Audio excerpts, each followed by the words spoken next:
The sound of gunfire echoed across the parched landscape as Dawson ducked behind the weathered wall of his barn, his heart pounding against his ribs. It wasn't unusual to hear shots in this part of New Mexico territory, but these came too close to his small ranch outside Santa Fe, a property he'd worked for 3 years to build into something resembling a home. The year was 1873, and the uneasy peace between settlers and the native tribes had been fracturing for months. Jackson, at 26, had no interest in these conflicts. He'd come west to escape the memories of the war, not to find new battles. As the gunshots faded, he cautiously peered around the barn's edge. The setting sun painted the desert landscape in fierce oranges and reds, casting long shadows across his property.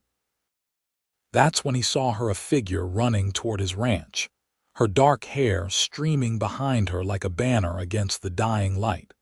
Jackson instinctively reached for the revolver at his hip, but something in her desperate flight made him hesitate. She was clearly Apache, dressed in traditional garments, but she was alone and appeared to be fleeing something or someone. "Help me," she gasped in surprisingly clear English as she reached the edge of his property. Her eyes, dark and wild with fear, locked onto his. "Please, hide me." Before Jackson could respond, the sound of hoofbeats in the distance made the woman's expression turn even more desperate. "They will kill me," she pleaded, grabbing his arm with surprising strength. "Please." Making a split-second decision that would forever alter the course of his life, Jackson pulled her into the barn and quickly shut the door behind them. The interior was shadowy and cool, smelling of hay and horse. "Who's after you?" he demanded, keeping his voice low as he peered through a crack in the wooden boards. "My tribe," she whispered. "I cannot go back." 5 mounted Apache warriors appeared on the ridge, their silhouettes stark against the crimson sky. Jackson's throat tightened. If they found her here, they would likely kill him too. Relations between settlers and natives were strained enough without adding complications like harboring a fugitive woman. "Stay down and be quiet," he instructed, moving toward the barn door. "I'll try to send them away." She nodded, crouching behind a stack of hay bales as Jackson stepped outside, deliberately leaving his gun inside to appear non-threatening. He stood casually by his corral, as if simply finishing his evening chores. The Apache riders approached cautiously, their expressions unreadable in the fading light. The leader, a tall man with a face marked by experience and a feather in his hair signifying rank, raised his hand in greeting. "Evening," Jackson said, nodding respectfully. "Something I can help you with?" The leader studied him closely. "We track woman, young, she come this way." Jackson maintained a neutral expression, though his heart raced. "Haven't seen anyone, been working my fields all day." He gestured toward the recently tilled earth behind his small house. The Apache warrior's eyes narrowed skeptically, scanning the property. "Mind if we look?" It wasn't really a request. Jackson knew resistance would only heighten suspicion, but he needed to buy time. "Sure," he agreed easily, though tension coiled in his stomach. "But I'd appreciate knowing what she's done. We've had peace here. I'd like to keep it that way." The leader hesitated, then spoke in a voice heavy with cultural significance that Jackson could sense but not fully understand. "She breaks tribal law, refuses marriage chosen by elders. Dishonors family." Jackson nodded slowly, trying to appear sympathetic while his mind raced. "I understand tradition is important, but like I said, I haven't seen her. Feel free to look around the house." He deliberately didn't mention the barn, hoping they wouldn't think to check it thoroughly. 2 warriors dismounted and briefly searched his small cabin while Jackson remained with the others, making awkward small talk about the weather and his crops. When they returned, shaking their heads, The leader looked dissatisfied but seemingly convinced. "If you see her, tell her Tall Feather says return to face judgment, better than life of dishonor." He studied Jackson's face. "And better for any who hide her." The implied threat hung in the air between them. "I'll keep that in mind," Jackson replied evenly. With one last suspicious glance around the property, the Apache warriors turned their horses and rode back toward the mountains, their forms gradually disappearing into the gathering twilight. Jackson waited until they were completely out of sight before returning to the barn. The woman remained hidden where he'd left her, her eyes reflecting the dim light filtering through the cracks in the wooden walls. "They're gone," he said, reaching for a lantern and lighting it.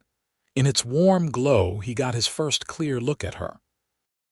She was beautiful, perhaps 20 years old, with high cheekbones and intelligent eyes that assessed him with equal parts gratitude and wariness. A small scar crossed her right cheekbone, and her hands, though delicate, showed the calluses of someone accustomed to work. "Thank you," she said, rising gracefully to her feet. "I am Taima Gusdahi." "Jackson Dawson," he replied, still somewhat stunned by the situation. "Look, I don't want any trouble with your people. That man, Tall Feather, seemed pretty determined to find you." Taima's expression darkened. "Tall Feather is my uncle. He wishes me to marry Running Wolf, a warrior who has already buried 2 wives. I will not be the third." Jackson ran a hand through his sandy hair, suddenly aware of how complicated his act of kindness had become. "They'll come back looking for you." "I know," she acknowledged. "I will leave at first light. I do not wish to bring danger to you." Jackson sighed, his conscience warring with his common sense. "Where will you go?" Her hesitation told him everything he needed to know. She had nowhere. "You can stay the night," he decided. "We'll figure something out tomorrow." Relief washed over her face. "Thank you, I will not forget this kindness." Jackson led her to the house, a simple one-room cabin with a stone fireplace at one end. It wasn't much, but it was sturdy and clean. He'd built it himself after purchasing the land with money saved from 3 years of driving cattle. "Are you hungry?" he asked, suddenly aware of his role as host. Taima nodded. "I have not eaten since yesterday." Jackson busied himself preparing a simple meal of beans, dried beef, and cornbread left from the morning. As he worked, he noticed her examining the cabin with curiosity. "You live alone?" she asked. "Yes," he replied, not elaborating on the circumstances that had brought him to this solitary existence. The war had left him with nightmares and a desire for peace that even his family in Missouri couldn't understand. "What about you? Besides your uncle and this Running Wolf, do you have family who will worry?" Taima sat at his small wooden table, her posture straight and dignified despite her exhaustion. "My father died 2 winters ago. My mother follows tribal ways and supports my uncle's decision." Her voice remained steady, but Jackson detected the pain beneath her words. "And this marriage, it's arranged. You don't have any choice. In my tribe, women have some choice, but family honor matters greatly. When I refused, it became complicated." She looked down at her hands. "I was given one final chance to accept at this morning's council. When I refused again, Running Wolf claimed I had dishonored him. The penalty—" She trailed off. "They were going to kill you?" Jackson asked incredulously. "Not directly," Taima explained. "I would be cast out without protection or resources. Few survive such punishment." Jackson set a plate before her, digesting this information. "How do you speak English so well?" A hint of pride crossed her features. "When I was a child, my father traded with settlers. He believed understanding the white man's language would help our people. I learned from a missionary woman who lived near our summer grounds." They ate in silence for a while, each contemplating the strange circumstances that had brought them together. Outside, The desert night had fully descended, bringing with it a profound silence and a canopy of stars visible through the cabin's single window. "You can take the bed," Jackson said eventually, nodding toward the simple frame against the far wall. "I'll sleep by the fire." Taima looked as if she might protest, but exhaustion won out. "Thank you. For everything." As she settled onto the bed, Jackson spread a blanket near the dying embers of the fire, his mind racing with thoughts of what tomorrow might bring.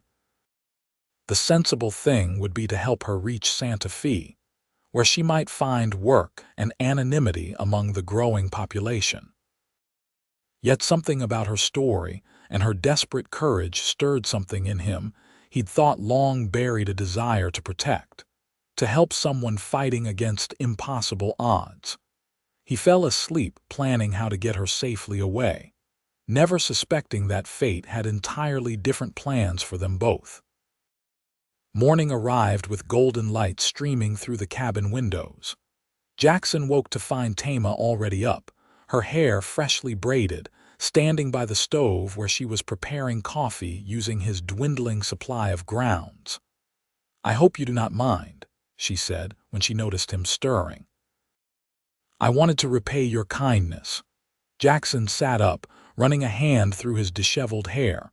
"That's not necessary, but coffee is always welcome." He accepted the cup she offered, the rich aroma helping to clear the fog of sleep.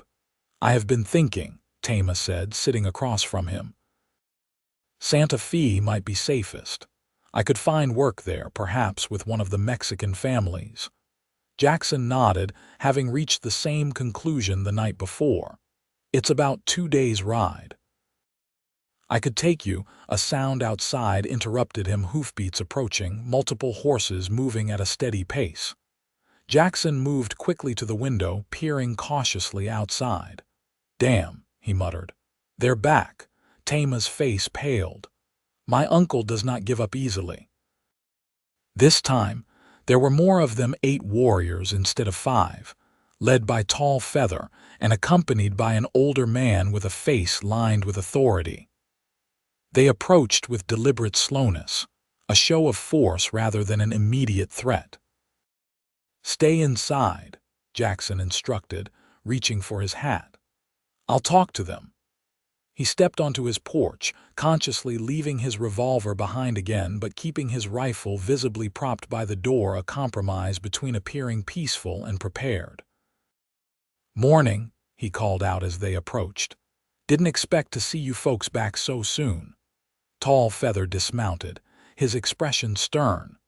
The older man, clearly someone of importance, remained on his horse, surveying the property with keen eyes. "You lie to us," Tall Feather stated without preamble. "Tracks show woman came here." Jackson maintained his calm exterior. "I didn't lie. I said I hadn't seen her when you asked. That was true then." This technical truth seemed to surprise the Apache leader, who exchanged glances with the elder. "Where is she now?" Tall Feather demanded. Before Jackson could formulate a response, the cabin door opened behind him. Taima stepped out, her chin raised defiantly despite the fear he could sense in her rigid posture. "I am here," she announced in her native tongue, then switched to English. "I seek sanctuary with this man." The elder man spoke for the first time, his voice carrying the weight of years and authority. "Taima, daughter of Strong Bow, you dishonor your mother's tears with this defiance. Return to your people." Taima stepped forward, moving to stand beside Jackson. "Elder Rising Cloud, I respect you and our ways, but I cannot marry Running Wolf. He is cruel and has beaten his wives before they died. This is known but ignored." A murmur ran through the mounted warriors. Jackson remained still, aware that he was witnessing a tribal dispute he barely understood, but had somehow become central to. Rising Cloud's weathered face remained impassive. "These are matters for the tribe to judge, not for you to flee from. And certainly not for you to bring a white man into our affairs." "I did not ask to be hidden," Taima responded, her voice steady. "I asked for sanctuary. There is a difference that our laws recognize." This statement caused visible surprise among the warriors, and even Tall Feather seemed taken aback. Rising Cloud narrowed his eyes. "Explain yourself, daughter of Strong Bow." Taima took a deep breath, and Jackson felt her hand briefly touch his arm, a gesture so quick he might have imagined it. "By our oldest laws, when a woman is of age and her father has passed to the spirit world, she may choose a husband from outside the tribe if she declares him worthy through deed and character." Her voice gained strength as she continued. "This man, Jackson Dawson, offered me protection without asking anything in return. He faced you with truth and courage. I have chosen him as my husband by the right of the ancient way." Jackson nearly choked on his own breath, staring at her in shock. The assembled Apache warriors broke into exclamations and arguments in their language, while Rising Cloud studied both of them with intense scrutiny. "Taima," Jackson whispered urgently, "what are you doing?" She didn't look at him but whispered back, "Trust me, this is the only way." Rising Cloud raised his hand, and silence immediately fell among the warriors. This claim invokes law so old that many have forgotten it. It was meant for times of war and necessity. He fixed his gaze on Jackson. "Does this man even accept your choice?" All eyes turned to Jackson, who stood frozen in place, utterly blindsided by this turn of events. Taima finally looked at him, her dark eyes pleading but also filled with a strange determination. Jackson started, his mind racing through the implications. If he said no, she would be forced to return to her tribe and a marriage she feared would end in her death. If he said yes, he'd be committing to an arrangement he hadn't sought with a woman he'd only just met, a woman from a culture vastly different from his own. But there was something in her eyes that resonated with something in his soul, courage in the face of overwhelming odds, determination to forge her own path regardless of convention. Hadn't he come west for similar reasons? "Yes," he heard himself say. "I accept her choice." Rising Cloud nodded slowly, though Tall Feather looked furious. "The ancient law requires proof of the bond. You will be tested, white man." "Tested?" Jackson asked, suddenly wary. "3 challenges to prove your worthiness as her choice. If you fail, she returns to fulfill her duty to her people. If you succeed—" The elder seemed to weigh his next words carefully. "Then we will honor the ancient way, though many will not be pleased." Jackson glanced at Taima, whose expression remained resolute though he could see the tension in her shoulders. He realized she had gambled everything on this desperate strategy, and now his actions would determine both their fates. "I accept these challenges," Jackson stated, squaring his shoulders. Rising Cloud nodded once. "The first test begins tomorrow at sunrise. Be prepared, Jackson Dawson. Few white men have earned the right to join with our people." He turned his horse. "We will camp by the stream to the east until the challenges are complete." As the Apache party departed, Jackson turned to Taima, too stunned to even be angry. "You might have mentioned this plan before announcing me as your chosen husband." Taima's composure finally wavered. "I am sorry. There was no time to explain. When I saw them return in greater numbers, I knew they would search your home and find evidence I had been here." She looked at him directly. "The punishment for helping me escape an arranged marriage would have been severe for you as well. So instead, you volunteered me for 3 unknown challenges against Apache warriors." Jackson ran a hand through his hair in exasperation. "That's supposed to be better. The challenges are not against the warriors," she explained quickly. "They test your character, wisdom, and strength not in battle but in ways that matter to my people. And yes, this is better. Now they cannot harm you without violating their own sacred laws." Jackson paced the length of his porch, trying to process everything. And if I pass these tests, what then? We're actually married by your tribe's standards, Taima hesitated. Yes, but once we are recognized, we could live separately if that is your wish. You would have honored the commitment that saves my life, and I would not hold you to more. There was dignity in how she held herself, prepared to accept whatever arrangement would secure her freedom. Something about her quiet courage made Jackson's irritation fade. This woman had taken an incredible risk, not just in running away but in invoking an ancient law that clearly surprised even her own elders. "You're very brave," he said finally. "Foolhardy, maybe, but brave." A small smile touched her lips. "My father always said I had more courage than sense." "He sounds like a wise man."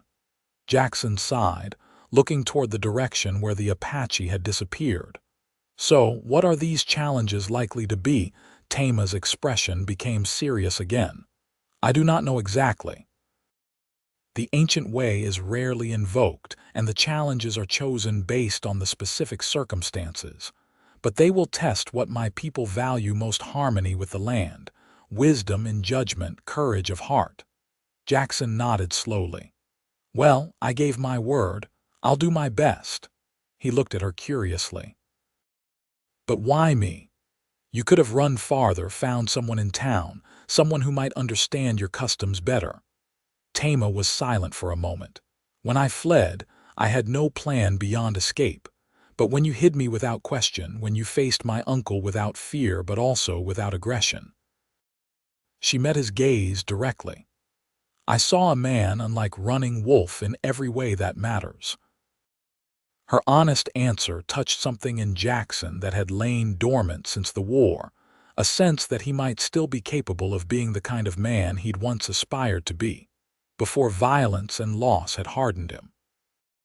"We should prepare," he said, changing the subject before emotions he wasn't ready to examine could surface. "If the first challenge is at sunrise, we need to be ready."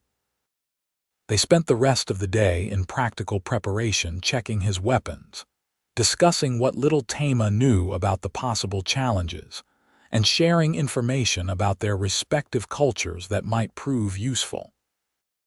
As night fell, the reality of their situation settled over them like the approaching darkness. "You should take the bed again," Jackson offered as they finished a simple dinner. "No," Taima objected. "You need proper rest before the challenges. I will sleep by the fire." Their eyes met across the table, both suddenly aware of the intimate domestic scene they had created, and the strange bond forming between them: not quite trust, not quite friendship, but something born of shared danger and mutual respect. "We'll both need rest," Jackson compromised. "I have extra blankets. We can both sleep adequately." As they settled into their respective places, Taima on the bed and Jackson on his pallet by the fire, a companionable silence fell between them. "Jackson," Taima said softly as the fire burned low, "thank you for accepting the challenge. Whatever happens tomorrow, I will not forget your kindness." "Get some sleep," he replied, his voice gruffer than intended to mask the strange emotion her gratitude evoked. "Tomorrow comes early." As he drifted toward sleep, Jackson wondered at the twist of fate that had brought this proud, determined woman to his door. Whatever challenges awaited him, he realized he was already committed to seeing this through, not just because he'd given his word, but because something about Taima Gusdahi had awakened his long, dormant sense of purpose. Dawn broke crisp and clear over the New Mexico landscape. Jackson had risen before first light, checking his gear one final time before stepping outside to watch the horizon brighten from indigo to gold. Taima joined him silently, her presence a steady reminder of the day's stakes. "Are you ready?" she asked softly. "As I'll ever be," he replied, glancing at her. In the morning light, with her hair freshly braided and her shoulders set with determination, she looked both vulnerable and formidable. They ate a simple breakfast together, neither speaking much, then rode out to the designated meeting place by the stream. The Apache had established a small camp, with Rising Cloud seated prominently on a blanket in the center. Tall Feather stood nearby, his displeasure evident in his rigid posture. Jackson dismounted and approached with Taima slightly behind him. He stopped at a respectful distance from Rising Cloud and waited to be acknowledged. "Jackson Dawson," the elder finally spoke, "you come to face the first challenge of worthiness." "I do," Jackson confirmed, keeping his voice steady despite the tension coiling in his stomach. Rising Cloud nodded to a younger warrior who stepped forward with a bow and a single arrow. "The first test is of provision. A husband must provide for his family through skill and perseverance." He gestured toward the distant hills. "You will hunt. One arrow, one chance. Return with food worthy of sharing or the test is failed." Jackson accepted the bow, testing its unfamiliar weight and tension. He had hunted before, but with a rifle, not with this traditional weapon that required entirely different skills. "There is no time limit," Rising Cloud continued, "but you hunt alone, and you may not return to your home for other weapons." Tall Feather added with barely concealed satisfaction, "The hunting is poor in these hills. Many have tried recently and found nothing." Jackson understood the implication the area had likely been deliberately hunted clean before his challenge. He would have to go farther and work harder than expected. He glanced at Taima, whose expression revealed nothing to the others but whose eyes conveyed both concern and confidence when they met his. Drawing strength from her silent support, Jackson nodded to Rising Cloud. "I accept the challenge." Without further ceremony, he turned and headed toward the hills, conscious of the eyes following his progress. Once out of sight of the camp, he paused to examine the bow more carefully. It was smaller than he had expected, designed for accuracy at moderate range rather than power. The single arrow was straight and true, tipped with a sharp stone point. Jackson knew he couldn't waste time. He began tracking, looking for signs of game in the sparse vegetation and dusty soil. Hours passed as he moved deeper into the hills, finding only old tracks and abandoned burrows. The sun climbed higher, beating down mercilessly as he conserved his water and pressed on. By midday, frustration threatened to overwhelm him. He had seen nothing larger than lizards, and even the birds seemed to have abandoned this part of the territory. It was, as Tall Feather had implied, as if the area had been deliberately overhunted. Resting briefly in the shade of a rocky outcropping, Jackson considered his options. He could continue searching, hoping for luck, or he could try a different approach entirely. As he weighed his choices, he noticed something he had overlooked: a small seep of water emerging from between rocks, creating a tiny, hidden spring. Where there was water, there would eventually be game. He settled in to wait, using the skills he had learned during the war to remain perfectly still and watchful. An hour passed, then another. His muscles ached from the unnatural stillness, but his patience was finally rewarded when a young pronghorn antelope cautiously approached the spring. It was a magnificent animal, lean and alert, its distinctive horns catching the afternoon light. Jackson knew he would have only one chance. He slowly raised the bow, drawing it back with careful precision. The unfamiliar weapon felt awkward in his hands, but he took his time, calculating for the animal's potential movement and the arrow's likely trajectory. He released the shot. The arrow flew true, striking the pronghorn in its side. The animal bolted but didn't get far before collapsing. Jackson approached cautiously, offering a silent prayer of thanks both to the animal for its sacrifice and to whatever fortune had guided his shot. The task of preparing his kill was daunting without proper tools, but Jackson managed to dress the animal using only his pocket knife, fashioning a travois from branches and strips of his own shirt to transport the meat back to the camp.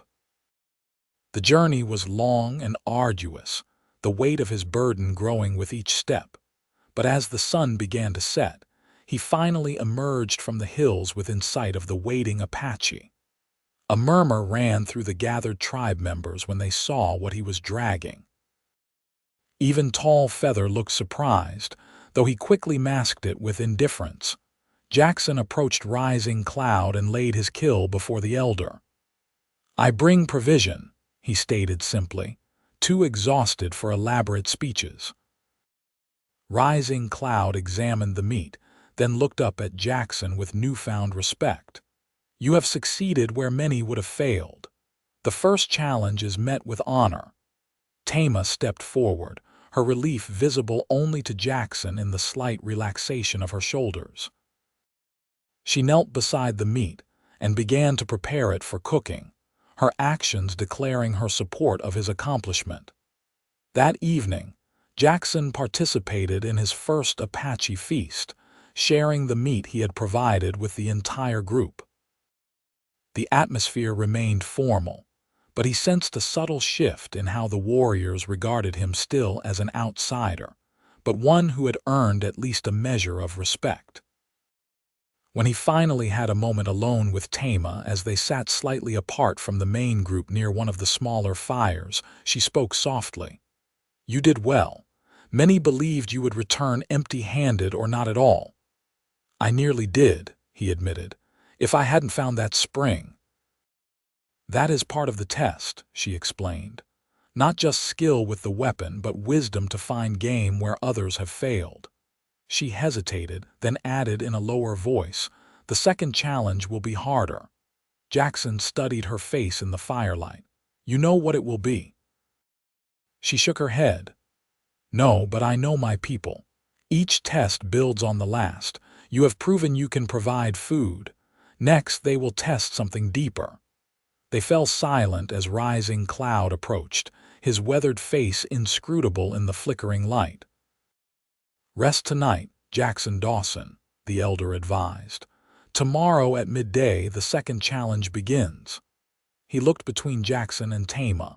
"You may speak together, but she cannot tell you what to expect. That would dishonor the ancient way." After Rising Cloud departed, Jackson leaned closer to Taima. "Is there anything you can tell me that wouldn't break your traditions? Any advice at all?" Taima considered carefully before answering. "Remember that my people value harmony above all with nature, with each other, with the spiritual world. The greatest warrior is not the one who defeats the most enemies, but the one who maintains balance in all things." Her cryptic advice wasn't quite what he'd hoped for, but Jackson nodded, committing her words to memory. They sat together in companionable silence until the fires burned low, each lost in private thoughts about what the next day might bring. Morning brought clear skies and a rising tension throughout the camp. Jackson woke early, performing his usual routine with deliberate calmness despite his inner anxiety. Taima had been taken to join the women of the tribe at dawn, leaving him to prepare alone for whatever challenge awaited him at midday. When the sun reached its zenith, Rising Cloud summoned everyone to the center of the camp. A large circle had been marked in the earth, with various weapons laid out along its perimeter: knives, clubs, even what appeared to be a cavalry saber likely taken from a fallen soldier.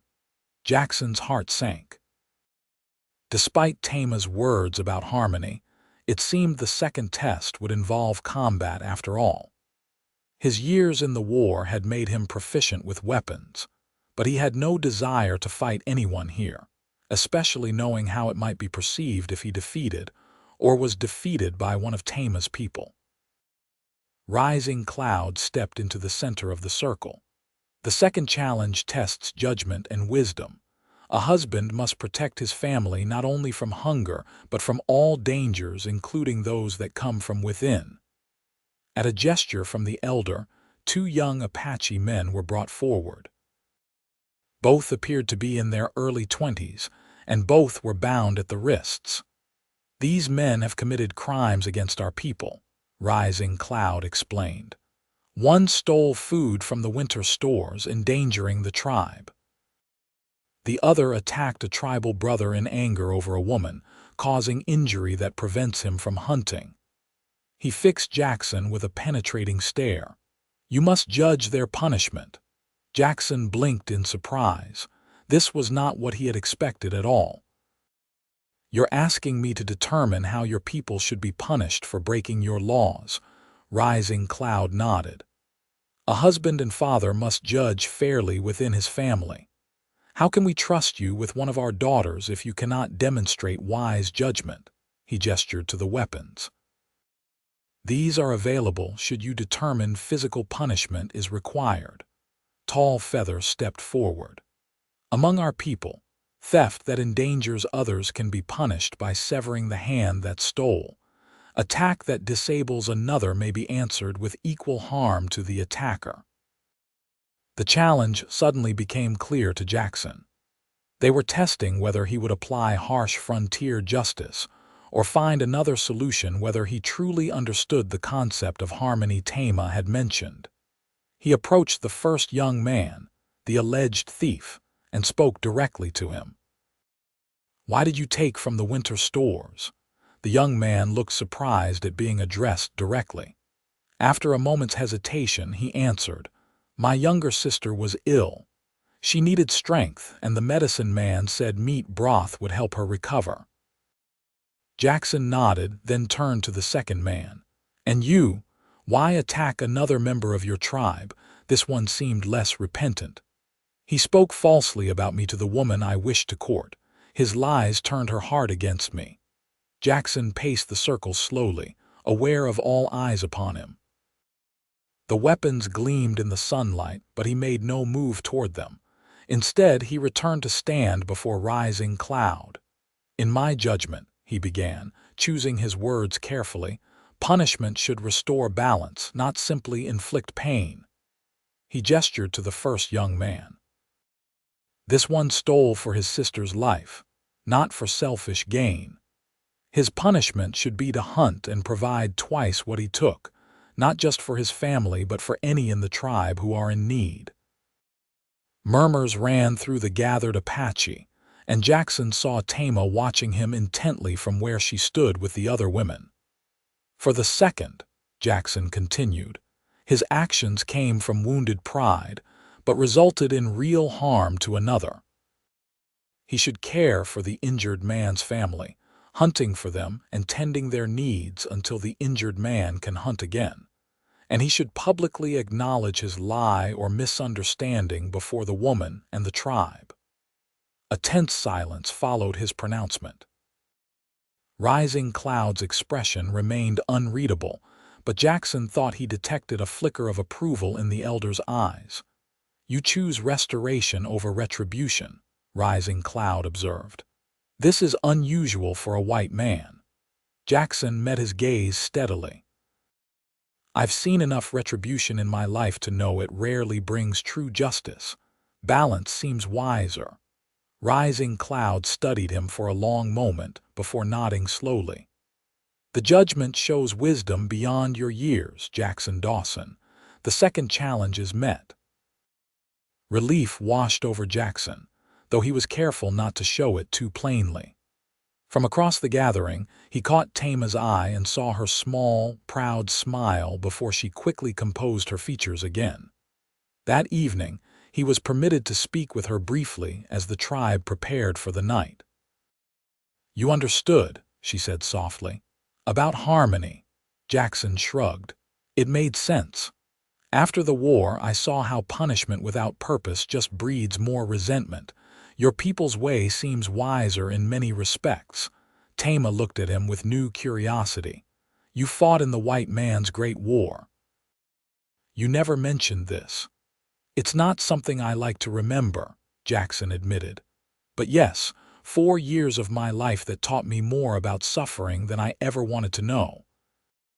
She seemed about to ask more when Tall Feather approached, his expression still distrustful despite Jackson's success in the challenges. "The final test comes tomorrow at dawn," he announced curtly. "It will be the most difficult."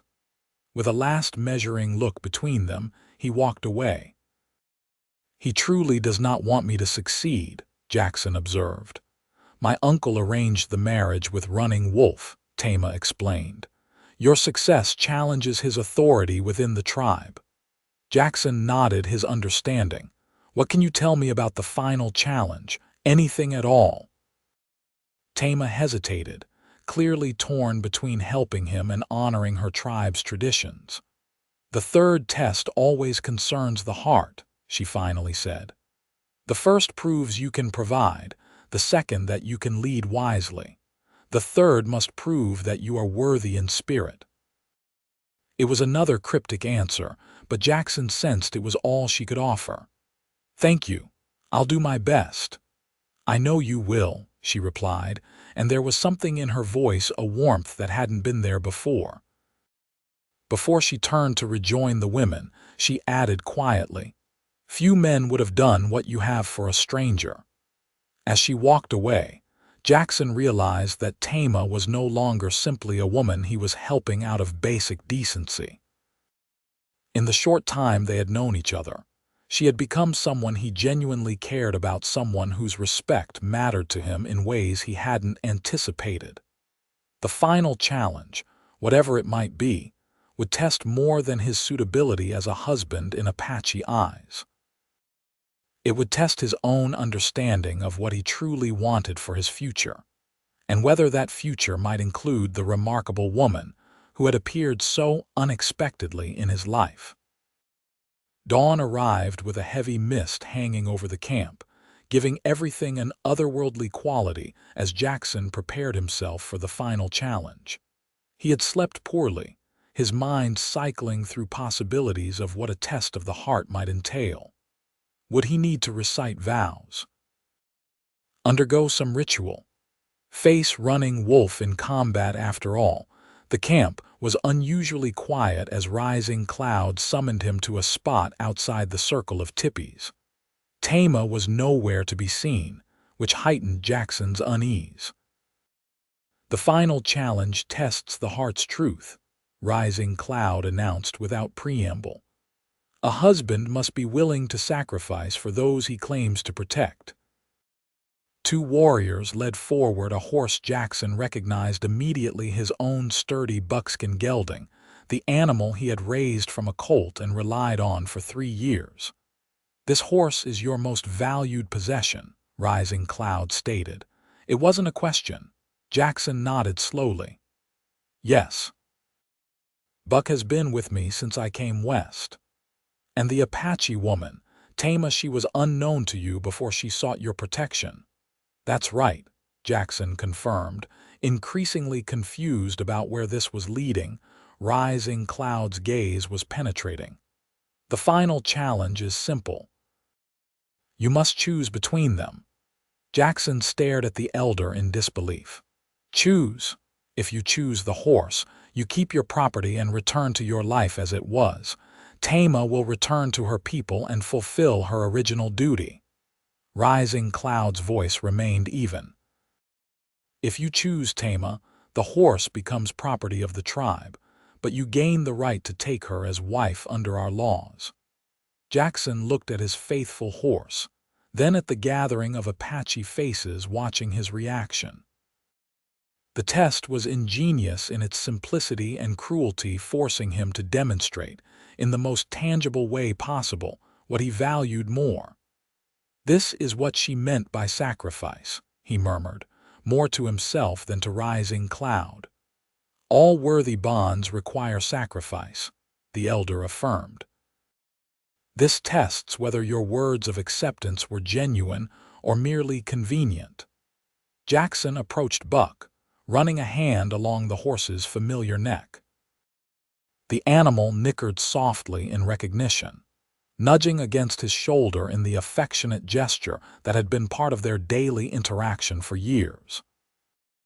This wasn't just any horse. Buck had carried him through blizzards and desert heat, had been his only companion during the lonely first year on his ranch. But as he stood there, another image formed in his mind: Taima's face as she pleaded for sanctuary, her courage as she faced her uncle, her quiet dignity throughout the challenges. He thought about sending her back to a marriage she feared would end in her death, all to keep a horse, however beloved. When viewed that way, there was no real choice at all. "I choose Taima," he said firmly, giving Buck a final pat. "The horse is yours." A murmur ran through the gathered tribe members. Even Tall Feather seemed surprised by the decisiveness of his answer. Rising Cloud studied him for a long moment before speaking. "Many white men value their possessions above all else. You give up your most valuable one for a woman you barely know." Jackson met his gaze steadily. "Some things matter more than possessions. Her life and freedom are worth more than any horse." For the first time, Rising Cloud smiled, a brief expression that transformed his stern face. "The third challenge is met, Jackson Dawson, with honor." He raised his voice to address the entire gathering. "The ancient way has been satisfied. The woman Taima has chosen this man, and he has proven worthy through the 3 trials." From one of the tipis, Taima finally emerged, accompanied by several older women. She was dressed differently than before, in what Jackson assumed were traditional clothes for an important ceremony, a deerskin dress adorned with intricate beadwork, her hair elaborately braided with feathers woven into the plaits. Their eyes met across the gathering, and the look of gratitude and something deeper in her expression made Jackson suddenly certain he had made the right choice. The rest of the day passed in a blur of unfamiliar rituals. Jackson found himself participating in a ceremony that, while foreign to him, clearly held deep significance for Taima and her people. They spoke words he didn't understand but repeated when prompted, shared food in specific ways, and finally had their hands bound together with a woven cord of horsehair by Rising Cloud himself. When it was over, Rising Cloud addressed them both in English. "By the ancient ways, you are now joined. Taima Gusdahi is now also Taima Dawson, and you, Jackson Dawson, have earned a place of respect among our people, though you remain apart from us." He looked at Jackson seriously. "Remember that this bond was formed through the old laws. Honor it accordingly." As the celebration continued around them, Jackson and Taima were finally permitted a moment alone. "I didn't expect to lose my horse," he admitted with a rueful smile. "I am sorry," she replied, genuine regret in her voice. "If I had known this would be the final test, I might never have asked for your help." Jackson shook his head. "Don't be. Buck was a good horse, but he was just a horse. No animal is worth a human life." Taima studied his face carefully. "You understand that we are truly married now by my people's laws." "I gathered as much from the ceremony," Jackson replied. "Though I admit I didn't understand most of what was said." "You promised to honor and protect me, to provide shelter and sustenance, to respect my spirit and seek harmony in our life together," she translated. "I promise to stand beside you in all seasons, to share your burdens, to bring honor to your name through my actions." The solemnity of these vows struck Jackson deeply. In some ways, they seemed more meaningful than many of the Christian weddings he had attended back east, with their rehearsed words and social performances. "Those are good promises," he said quietly. "I'll do my best to keep them." Taima hesitated before asking the question that clearly weighed on her mind. "What happens now? You said before that once we were recognized, we could live separately if that was your wish." Jackson considered her question seriously. The arrangement had begun as a desperate strategy for her survival, but something had changed over the course of the 3 challenges. He had come to admire her courage, her intelligence, her dignity in the face of adversity. The thought of sending her away now seemed wrong, though he wasn't entirely sure what that meant for their future. "I think," he said slowly, "that we should return to my ranch and give ourselves time to know each other properly. Marriage should be built on more than just challenges and ceremonies, don't you think?" Relief and something like hope flickered across her features. "Yes, that seems wise." Rising cloud approached them once more. "You may return to your home with the morning light," he announced. "The council has decided that Taima's choice, while unusual, has been validated by your success in the challenges." Tall Feather stood nearby, his expression still disapproving but resigned. "Remember, white man, that she remains daughter of our people. If harm comes to her under your protection, no challenge will save you." Jackson nodded his understanding of the implicit threat. "She'll be safe with me. You have my word."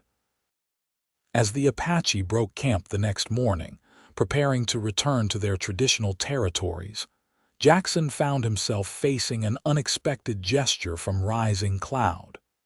The elder presented him with a young mare, not as fine as Buck, but sturdy and well-trained. "For the journey home," Rising Cloud explained, "and so that Taima need not walk beside you." Jackson accepted the gift with appropriate gratitude, recognizing it as both practical assistance and a symbol of his new connection to the tribe. The farewell was brief and formal. Taima embraced her mother, who had remained distant throughout the challenges, but now clung to her daughter with tears in her eyes. Even Tall Feather offered a gruff acknowledgement before the tribe departed, leaving Jackson and Taima standing alone on the plain, the reality of their situation finally settling upon them. "Ready to go home?" Jackson asked, securing their few possessions to the mare. Taima looked toward the horizon, then back at him. "Yes," she said simply. "I am ready." The journey back to Jackson's ranch took most of the day, filled with comfortable silences and occasional conversation as they began the process of truly getting to know one another. Taima asked about his life before coming west, and he shared selected stories from his childhood in Missouri, his time in the war, and his decision to seek peace in the New Mexico territory. In turn, she told him about growing up in the Apache traditions, learning from her father who had believed in finding ways to coexist with the changing world around them, and her dreams of a life where she could honor her heritage while still charting her own course. By the time they reached the small ranch with its modest cabin, the initial awkwardness between them had begun to ease, replaced by a tentative friendship that felt like a solid foundation for whatever might come next. "It's not much," Jackson said as they dismounted, suddenly seeing his property through her eyes, "but it's peaceful here." Taima surveyed the land with appreciation. "It is a good place. There is water nearby, good soil, protection from the winds." She looked at him with a hint of amusement. "My people would approve of your choice of location, if not your method of claiming it." Her gentle teasing surprised a laugh from him. "I'll take that as a compliment." That evening, as they prepared a simple meal together, the domestic intimacy of the situation finally brought the awkward question to the surface. "The sleeping arrangements," Jackson began, hesitating over his words. "I want you to be comfortable. I can make a pallet by the fire again like that first night." Taima paused in her work, considering his offer. "Among my people, new husbands and wives sometimes observe a period of preparation before truly joining as one. It allows the spirits to align properly." Jackson nodded, relieved by her suggestion. "That sounds wise. We've been thrown together by circumstances, not choice. We should give ourselves time." Her smile told him he had said the right thing. Time, yes, but also purpose. We are bound now by my people's ways. I would like to honor that bond by building something true between us, not just convenient.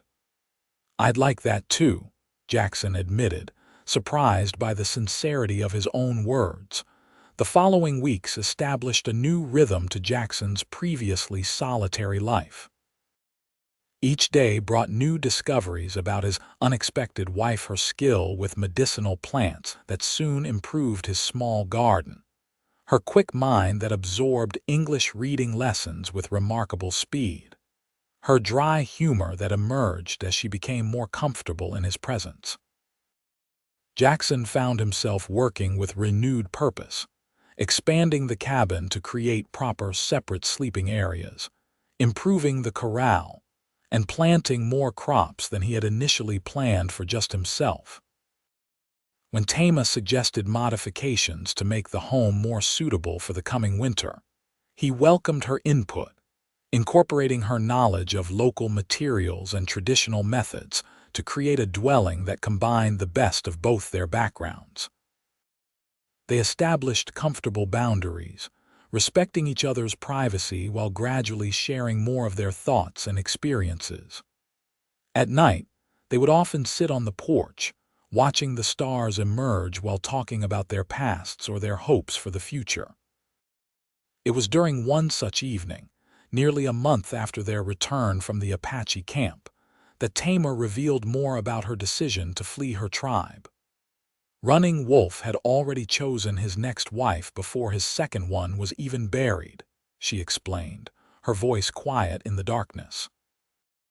When she died during childbirth, whispers said he had refused to call the medicine woman until it was too late, claiming her pain was necessary to strengthen the child. Jackson listened silently, his jaw tightening at this confirmation of the cruelty she had feared. When my father died, I lost my protection within the tribe. My uncle believed an alliance with Running Wolf's family would strengthen his own position.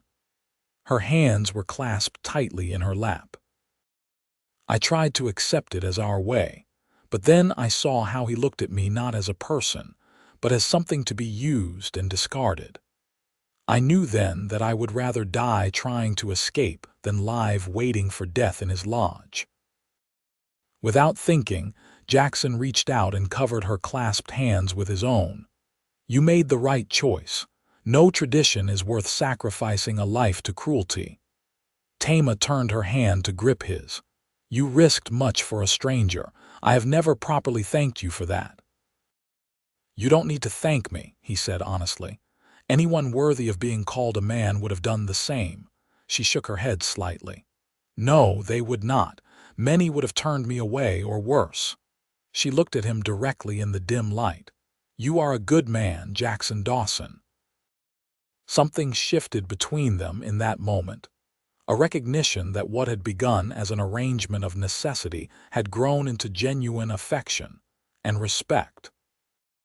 When Taima leaned slightly toward him, Jackson found himself meeting her halfway, their lips touching in a kiss that was gentle but filled with promise.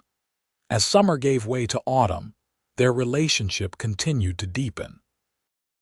They worked side by side during the days, Taima applying her tribal knowledge to preserving food for the winter while Jackson completed repairs to the cabin and outbuildings. In the evenings, he taught her to read from his small collection of books, while she shared stories from her people's oral traditions.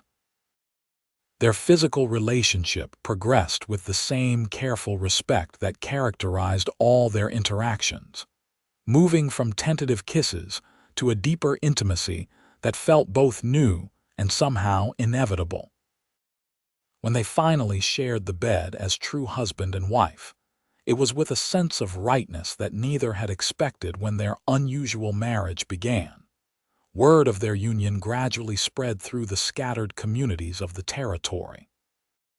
Some settlers looked askance at Jackson for taking an Indian woman as his wife, while others who had experienced the benefits of peaceful relations with the native tribes were more accepting.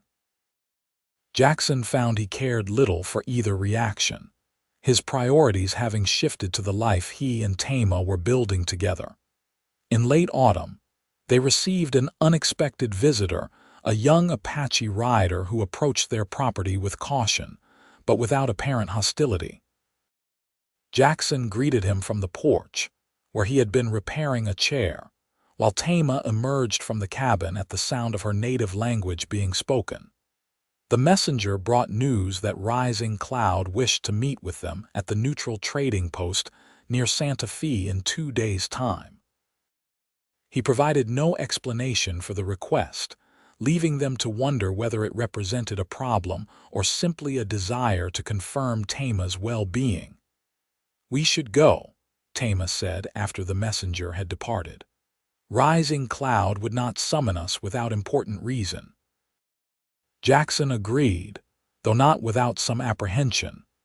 They spent the next day preparing for the journey, leaving their small homestead secure against their absence. The trading post was a bustling hub of activity when they arrived, with settlers, Mexican traders, and representatives from various tribes conducting business under the tacit truce that governed such locations. Rising Cloud awaited them in a quieter corner of the compound, accompanied only by a young warrior Jackson didn't recognize.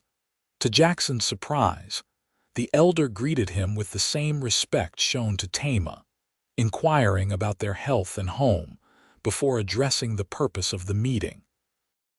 "There have been changes within the tribe," Rising Cloud explained gravely.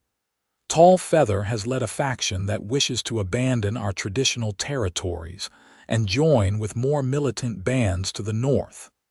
Taima's expression showed her concern. "This is dangerous talk. The northern bands who follow Victorio face constant pursuit by the Blue Coats." Rising Cloud nodded. "This is why I have come. Those of us who wish to maintain our ways while finding peace with the changing world are establishing a separate camp." He looked at Jackson directly. "On lands near where you have settled." Jackson understood immediately the potential complications. "How near?" "The valley 3 ridges east of your home. It has water and shelter, and is far enough from the white settlements to avoid immediate conflict, but close enough to the trading routes to allow commerce." "You're asking my permission," Jackson clarified, somewhat incredulous that an Apache elder would seek approval from a solitary rancher. Rising Cloud's weathered face showed a hint of amusement.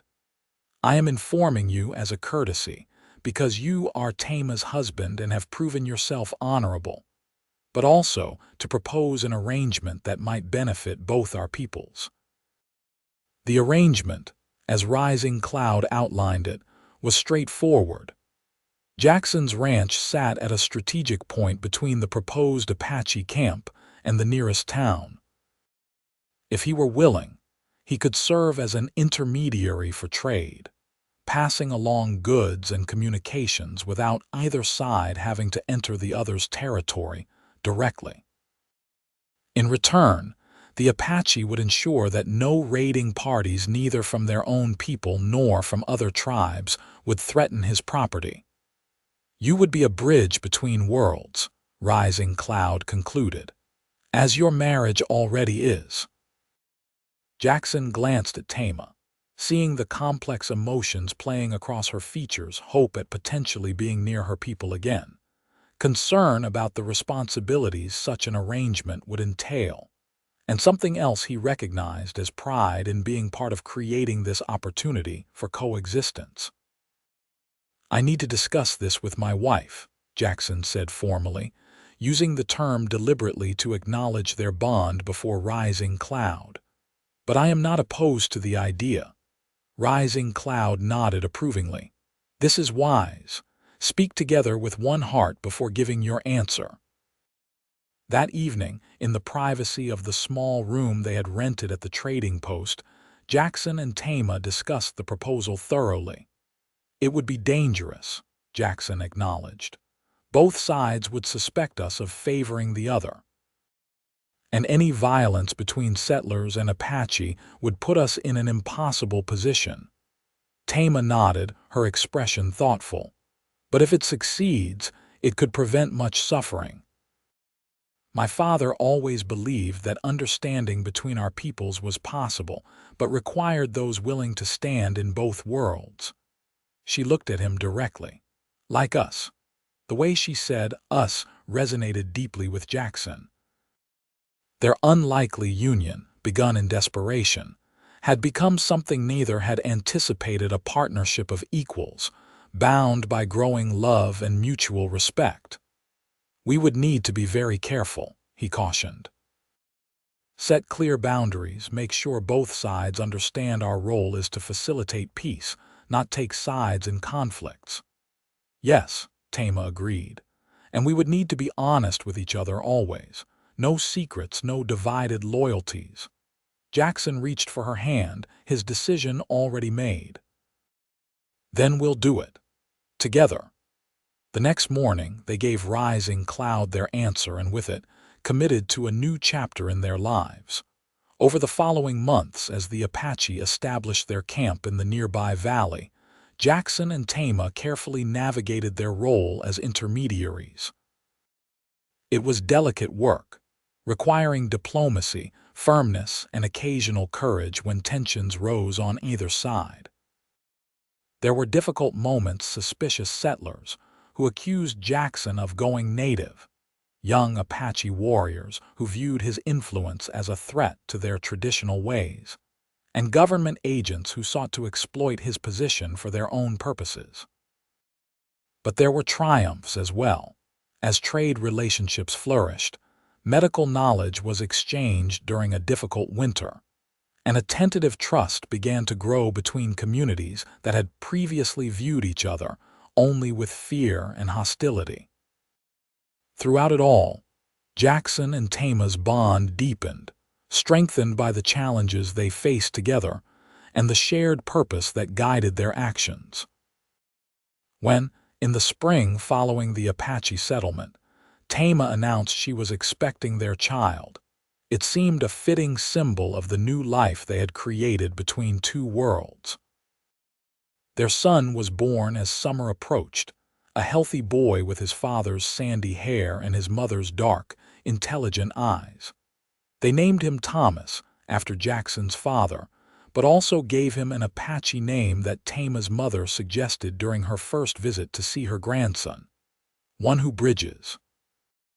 As Jackson stood on his porch one evening, watching Taima sing softly to their infant son while the distant smoke from the Apache camp rose against the sunset, he reflected on the extraordinary journey that had begun with a desperate woman seeking sanctuary at his door.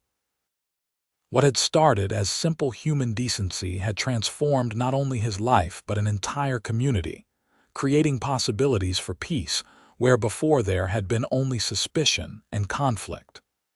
"What are you thinking?"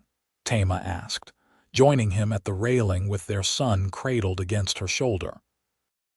"That I'm grateful you chose me," he answered honestly. "Even if it was initially just to save your life," she smiled, the expression radiant in the golden evening light. "It was more than that, even then. I saw something in you, a good heart, a strong spirit. I just didn't know then how much you would come to mean to me." Jackson put his arm around her shoulders, drawing her and their child close. "We chose each other in the end, and keep choosing every day."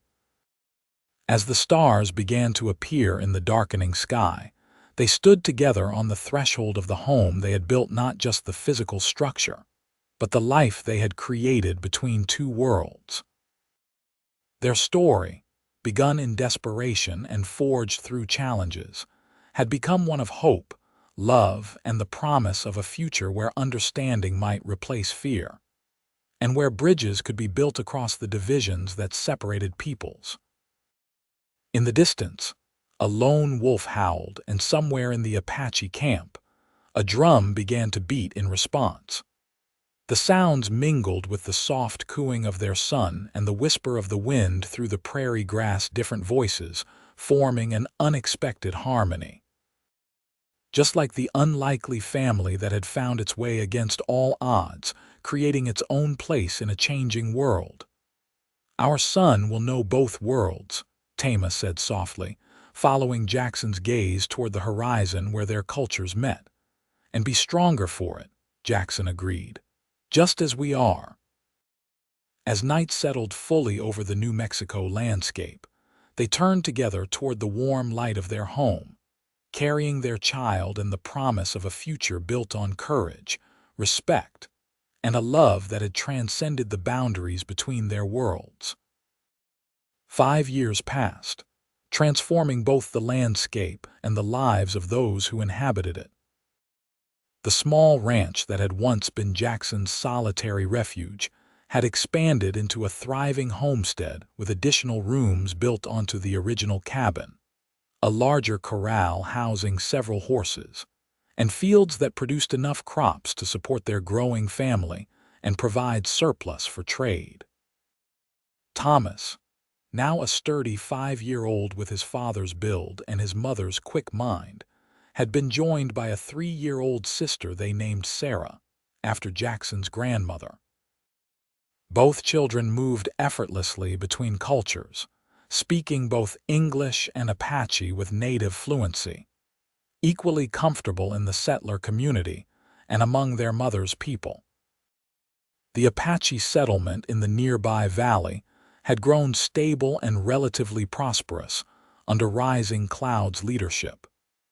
Their position, facilitated by Jackson and Taima's careful diplomacy, allowed them to maintain their traditions while adapting to the changing realities of the territory.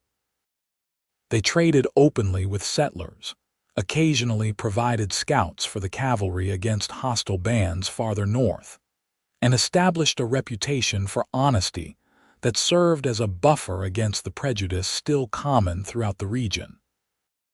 It wasn't perfect. Incidents still occurred. Misunderstandings arose, and there were those on both sides who resisted the fragile peace. But what had begun as an extraordinary exception, the marriage between a white rancher and an Apache woman, had gradually become the foundation for something that few had thought possible: genuine coexistence. On a crisp autumn morning, as Jackson and Thomas worked together to repair a section of fencing, they spotted riders approaching from the direction of Santa Fe. Jackson recognized the lead rider as Martin Edwards, the territory's newly appointed Indian agent, a man whose attitudes toward the native population ranged from condescending to openly hostile. "Go tell your mother we have visitors," Jackson instructed his son, who nodded solemnly and ran toward the house with the important message. By the time Edwards and his 2 companions reached the ranch, Taima had joined Jackson at the front of their property, her posture straight and dignified despite the wariness Jackson could sense in her.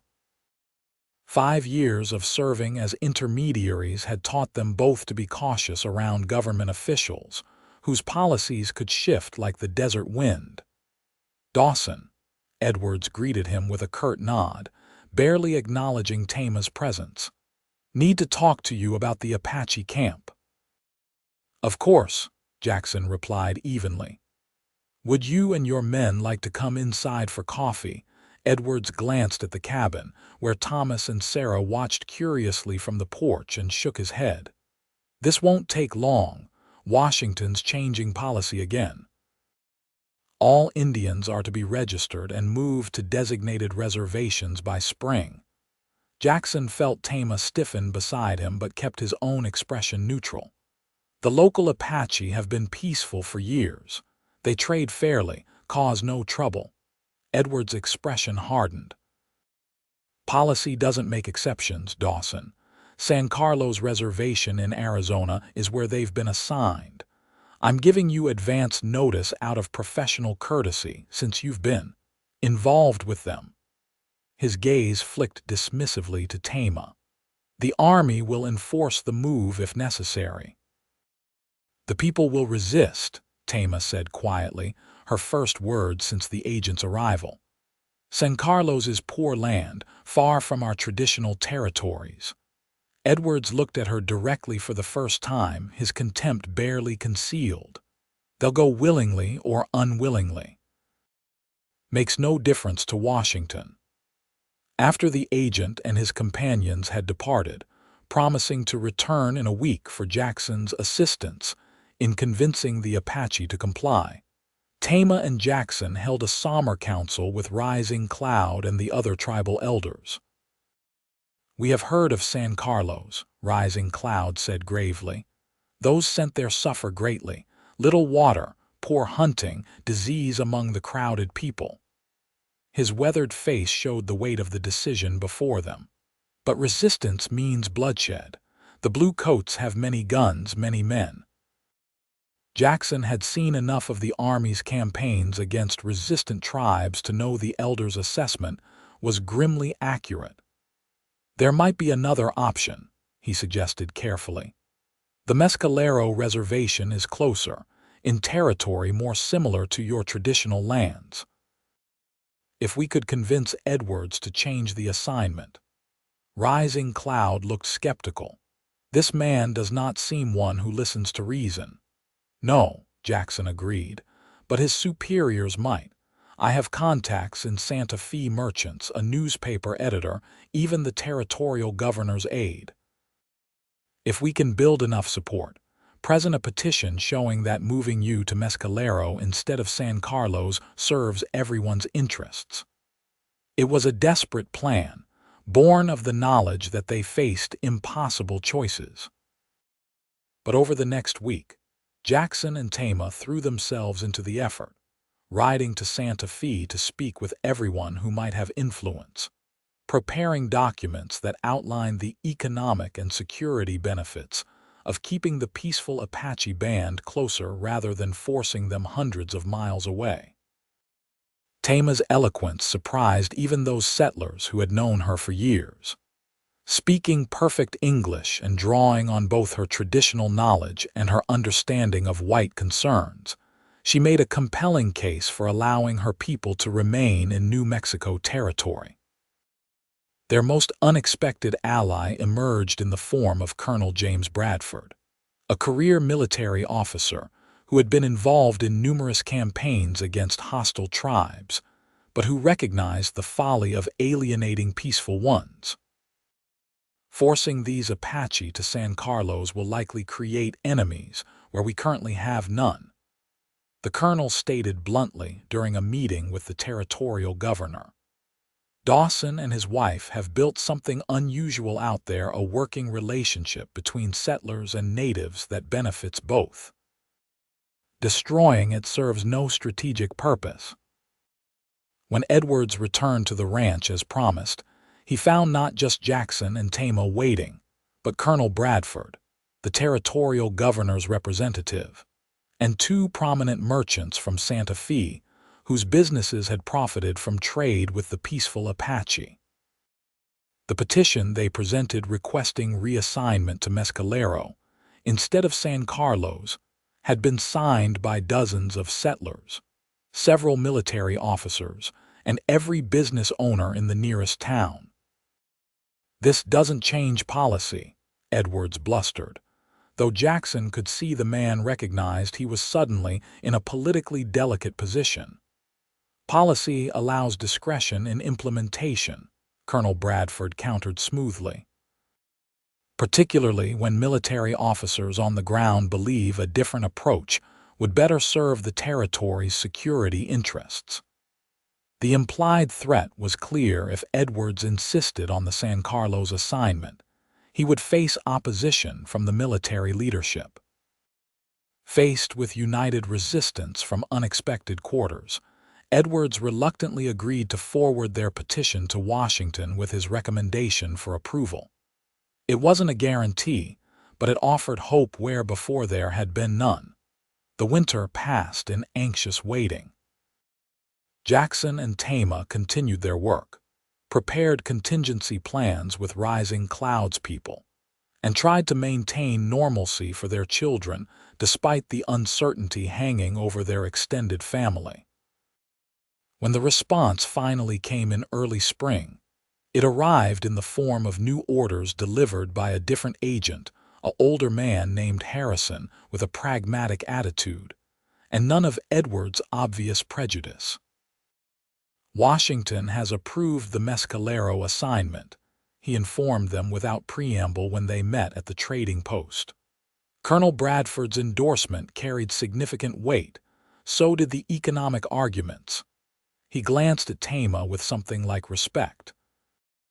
"Not often we see settlers and Indians working together this way. Unusual situation." "These are unusual times," Jackson replied. "Require unusual solutions." The news brought cautious celebration among Rising Cloud's people. Mescalero was still a reservation, still a restriction of their freedom and traditional ways, but it was on familiar land, close enough to maintain connections with allies like Jackson and Taima, and far preferable to the dreaded conditions at San Carlos.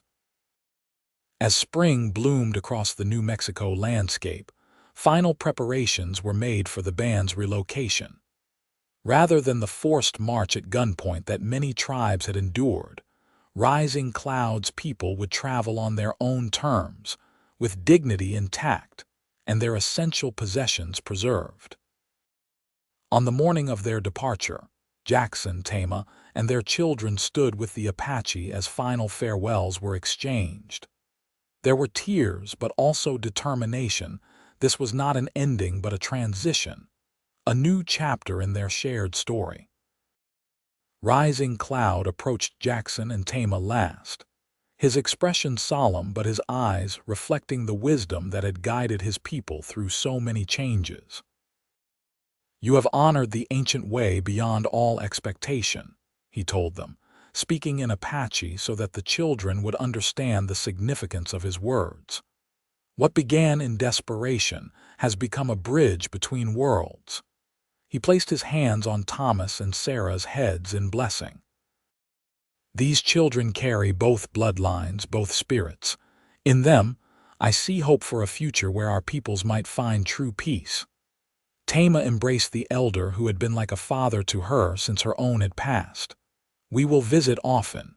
The journey to Mescalero is not so far. And our home remains open to any who wish to trade or rest on their travels," Jackson added, having learned enough Apache over the years to express this promise in the elder's own language.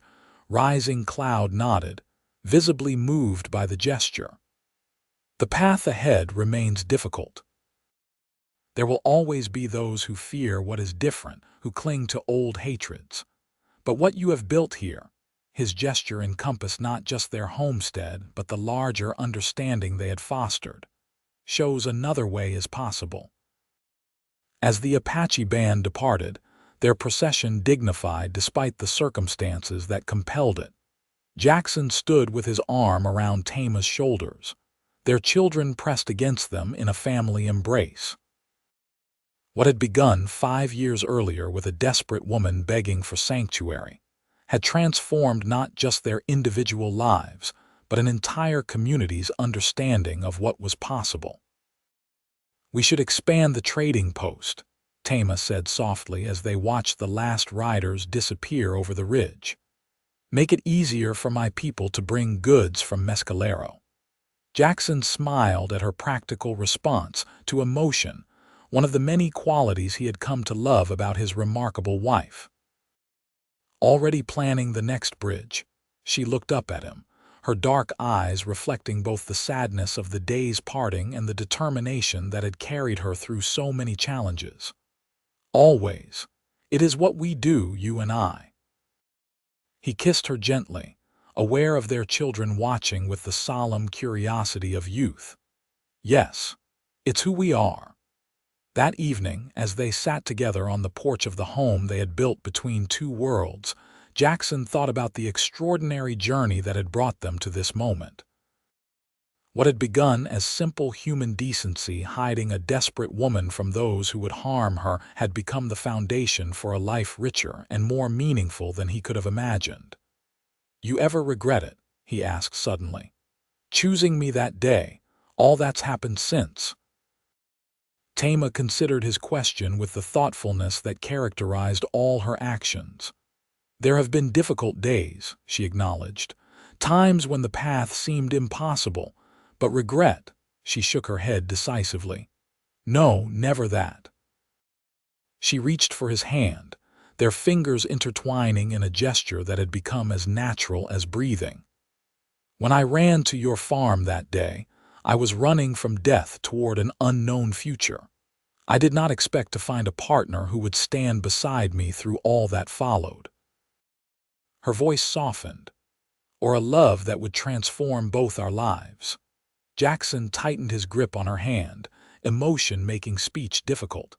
After a moment he managed, "You transformed mine from the moment you appeared, made me remember there were things worth fighting for."